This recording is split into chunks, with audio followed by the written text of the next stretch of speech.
So originally when I was going to start doing a video on the items, I was going to do one long video covering all the items, and then it got really long, so I decided to kind of break them up by item. So right now I want to talk about incense. Incense is something that you can use on yourself to attract Pokemon in the area, and what happens is a Pokemon is going to appear right on top of you.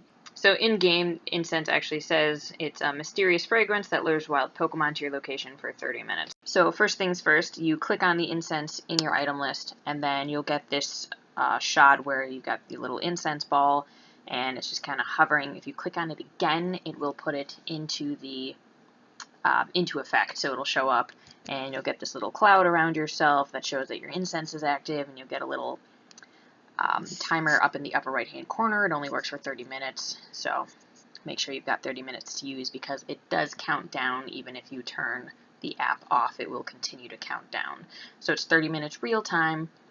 Make sure you have 30 minutes to devote to the game when you use it. So the way incense works, you will get Pokemon to appear right on top of you. You can see in the screenshot that Eevee appeared right on top of me. If you look down into the right corner with the box of Pokemon, there is no Eevee there.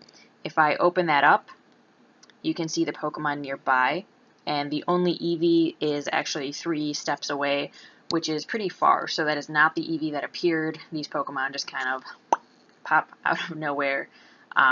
So that's how incense works. So I was busy taking screenshots of this Eevee so I could show you guys, and the Eevee actually disappeared off my map.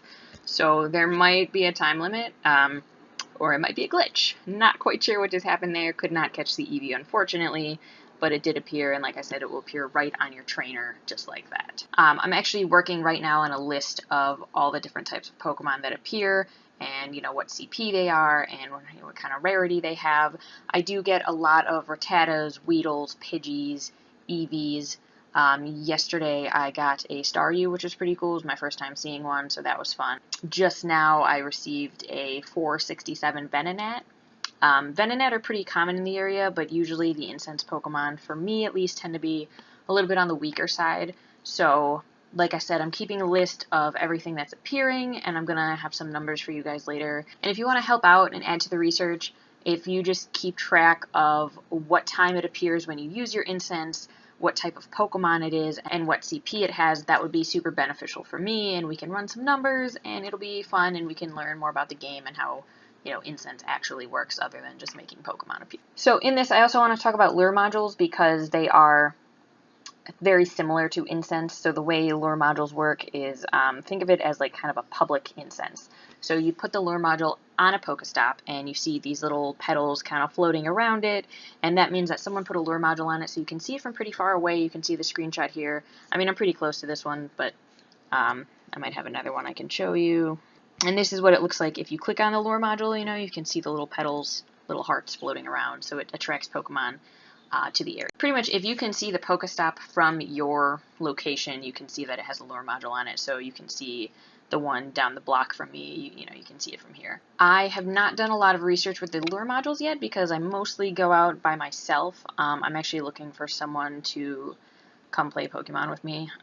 So if you live in the area and you want to help me do some research, hit me up. My good friend that lives right down the street is like always busy, so unfortunately we can't go out together. Kristen, if you're watching this, just like call off work or something and we'll go hang out. It'll be fun. So I don't have like concrete numbers or information to give you about the lure modules or the incense. I know that with the lure modules I found some pretty cool stuff. Like there's Seal in the area, but I found my first one with the lure module, which was fun, and then I also found a Bulbasaur because of it. So there's slightly less common Pokemon that you can find, which is fun and exciting for me, and fun and exciting for you guys. You can also meet other people, so if you see, someone put up the module somewhere, go say hi, be friendly, be social, it'll be nice. One of my next experience, I want to double up the lure module and the incense and see kind of how that whole game plays out, but this weekend I was pretty busy walking around catching things, so I didn't want to devote the time to that. I will be doing that sometime this week, and I'll let you guys know what happens in that regard. So that is a brief overview of